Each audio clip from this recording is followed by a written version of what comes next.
ನಮಸ್ತೆ ವೀಕ್ಷಕರೇ. ಡಿ.ಕೆ ಸಿನಿಮಾದಲ್ಲಿ ನಟಿಸಿದ ಪ್ರೇಮ್ ರವರ ಹೊಸ ಸಿನಿಮಾದ ಬಗ್ಗೆ ನಾವಿವತ್ತು ಮಾತಾಡೋಣ.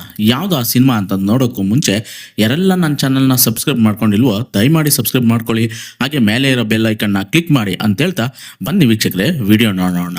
ಧ್ರುವ ಸರ್ಜಾ ಅವರ 6ನೇ ಮೂವಿ ಕೇಡಿ. ಧ್ರುವ ಸರ್ಜಾಗೆ ಸಾಕಷ್ಟು ಫ್ಯಾನ್ಸ್ ಬೇಸ್ ಇದೆ ಎಂಬುದು ಎಲ್ರಿಗೂ ತಿಳಿದಿರ್ತಕ್ಕಂಥ ವಿಚಾರ.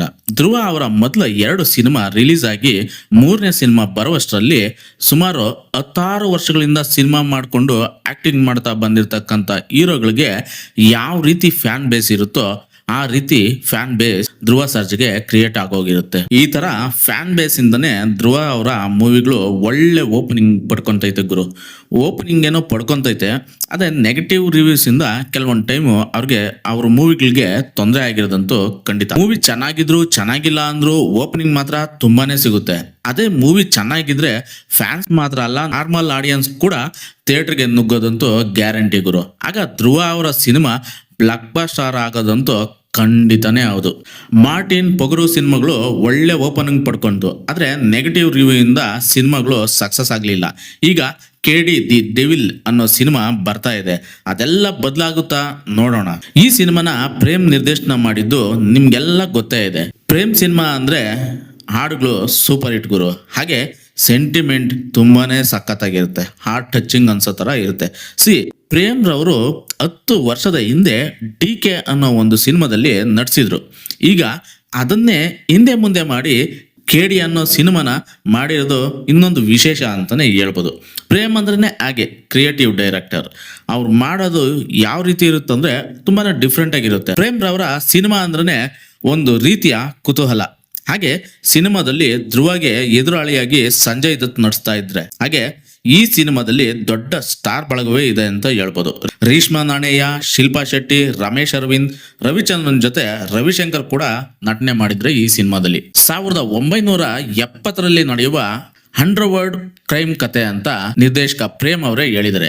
ಈ ತರಹ ಕತೆಗಳು ಸಾಕಷ್ಟು ಬಂದೈತಂತ ಜನರಿಗೆ ಅನ್ಸ್ಬೋದು. ಆದ್ರೆ ಹಳೆ ಕಥೆಯನ್ನೇ ಹೊಸ ತರ ಹೇಗಿದೆ ಅನ್ನೋದನ್ನ ನೀವು ಸಿನಿಮಾದಲ್ಲೇ ನೋಡ್ಬೇಕು ವೀಕ್ಷಕರೇ, ಆಗ ಮಾತ್ರ ತಿಳಿಯುತ್ತೆ. ಹಾಗೆ ಈ ಸಿನಿಮಾದಲ್ಲಿ ಎಲ್ಲಾ ಸಿನಿಮಾಗಳು ಪ್ರೇಮ್ ರವರ ಎಲ್ಲಾ ಸಿನಿಮಾಗಳಂತಾನೆ ಈ ಸಿನಿಮಾದಲ್ಲೂ ಕೂಡ ನೂರಾಪತಿ ಅವ್ರನ್ನ ಕರೆಸ್ಕೊಂಡಿದ್ದಾರೆ. ಯಾಕಂದ್ರೆ ಪ್ರೇಮ್ ರವರ ಸಿನಿಮಾಗಳಲ್ಲಿ ಒಂದು ಐಟಮ್ ಸಾಂಗ್ ಅಂತ ಒಬ್ಬರನ್ನ ಯಾರನ್ನಾದ್ರು ಕರೆದೇ ಇರ್ತಾರೆ. ಕೆಲವೊಂದು ಸಿನಿಮಾನಲ್ಲಿ ಎಲ್ಲಾ ಸಿನಿಮಾಗಳಲ್ಲೂ ಸನ್ನಿ ಲಿಯೋನ್ನ ಅವ್ರನ್ನ ಇವ್ರನ್ನ ಅಂತ ಕರೆದಿದ್ದಾರೆ. ಇದರಲ್ಲಿ ನೂರಾಪತಿ ಅವ್ರನ್ನ ಈ ಚಿತ್ರಕ್ಕೆ ಕರೆತಂದಿದ್ದಾರೆ. ಸಿನಿಮಾದಲ್ಲಿ ಅವರು ಒಂದು ಸಾಂಗ್ ನಲ್ಲಿ ಕಾಣಿಸ್ಕೊಂತಾರೆ ಅಂತ ಅನ್ಸುತ್ತೆ. ಧ್ರುವ ಅವರ ಫೈಟಿಂಗ್ ಸೀನ್ಸ್ ತುಂಬಾನೇ ಚೆನ್ನಾಗಿದೆ ಗುರು.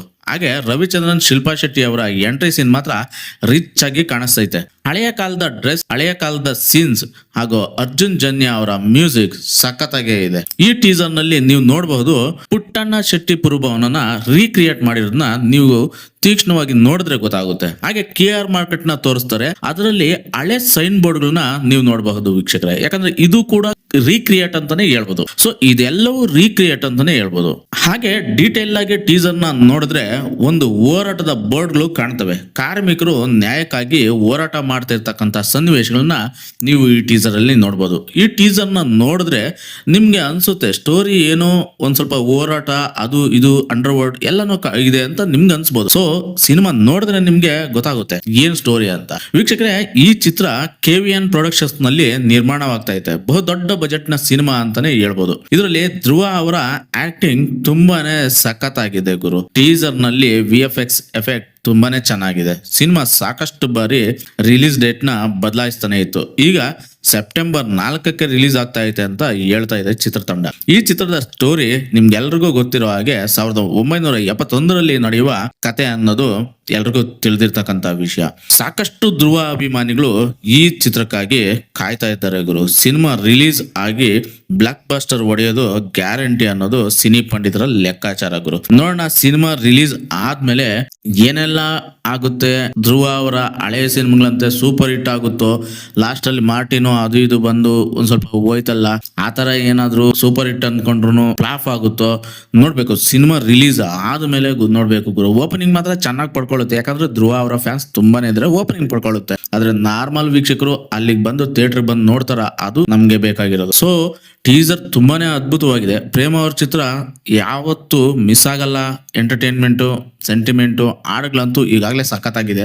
ಹಾಡುಗಳು ತುಂಬಾನೇ ಹಿಟ್ ಆಗಿದೆ. ಸೊ ನೋಡ್ಬೇಕು ಸಿನಿಮಾ ರಿಲೀಸ್ ಆದ್ಮೇಲೆ ಹೇಗೆಲ್ಲ ಇರುತ್ತೆ ಸಿನಿಮಾ ಅಂತ. ಹಾಗೆ ನನ್ನ ವಿಡಿಯೋ ನಿಮ್ಗೆ ಇಷ್ಟ ಆಗಿದ್ರೆ ದಯಮಾಡಿ ಒಂದು ಲೈಕ್ ಮಾಡಿ, ಕಮೆಂಟ್ ಮಾಡಿ, ಹಾಗೆ ಮೇಲೆ ಇರೋ ಬೆಲ್ ಬಟನ್ ನ ಕ್ಲಿಕ್ ಮಾಡ್ತಾ ಸಬ್ಸ್ಕ್ರೈಬ್ ಮಾಡ್ಕೊಳ್ಳೋದನ್ನ ದಯವಿಟ್ಟು ಮರಿಬೇಡಿ ಅಂತ ಹೇಳ್ತಾ ಸಿಗೋಣ ಮತ್ತೊಂದು ವಿಡಿಯೋದಲ್ಲಿ. ಧನ್ಯವಾದಗಳು. ಶುಭ ದಿನ ವೀಕ್ಷಕರೇ.